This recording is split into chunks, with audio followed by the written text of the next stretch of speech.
दोस्तों, ये जो फिल्मों में कामयाब लोग हैं ना, ये बड़े जुनूनी होते हैं, बड़े हिम्मत वाले, रिस्क लेने में माहिर।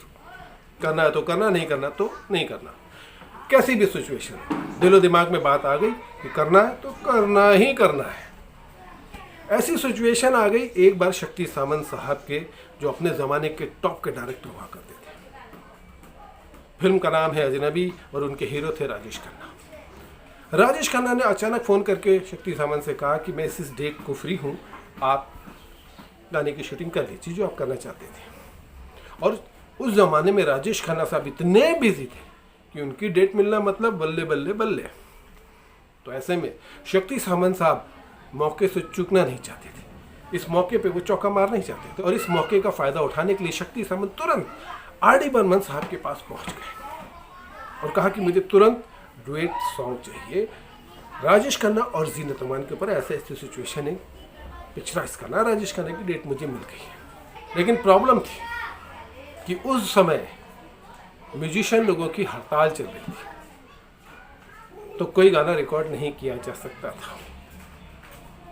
लेकिन आर.डी. बर्मन साहब शक्ति सामंत की प्रॉब्लम को समझ रहे थे, क्योंकि राजेश खन्ना की डेट मिल गई है, इससे बड़ी बात तो कोई हो ही नहीं सकती। तब आर.डी. बर्मन साहब ने बड़े आत्मविश्वास से कहा कि ठीक है, मैं तुम्हें एक रफ गाना बनाकर दे देता हूँ, तुम शूटिंग कर लो, बाकी जब म्यूजिशियन की हड़ताल खत्म होगी तो बाकी मैं गाना तब आपको करके दे दूँगा। शक्ति सामंत साहब भी तुरंत रेडी हो गए। अब बिना म्यूजिशियन के आर.डी. बर्मन साहब ने एक गाना तैयार किया। उनका एक स्टूडियो था जहाँ पर वो हारमोनियम लेके बैठ गए। उनके कुछ दोस्त असिस्टेंट जो थे वो कभी मुंह से आवाज़ निकालते थे, कभी कागज़ को रगड़ के आवाज़ निकालते, कभी ग्लास को चम्मच से बजाकर आवाज़ निकाल के गाना तैयार किया, डुएट सॉन्ग, और तुरंत रिकॉर्ड करके, रफ रिकॉर्ड करके शक्ति सामंत को दे दिया।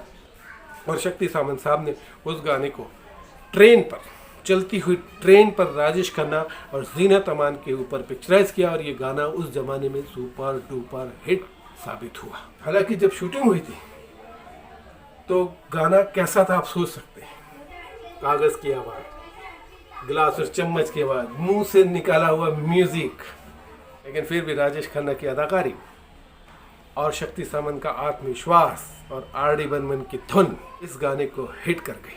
ये फिल्म थी अजनबी और गाने के बोलते, हम दोनों दो प्रेमी दुनिया छोड़ चले। दोस्तों, ये पहला गाना था जो पूरी चलती हुई ट्रेन पर पिक्चराइज हुआ था।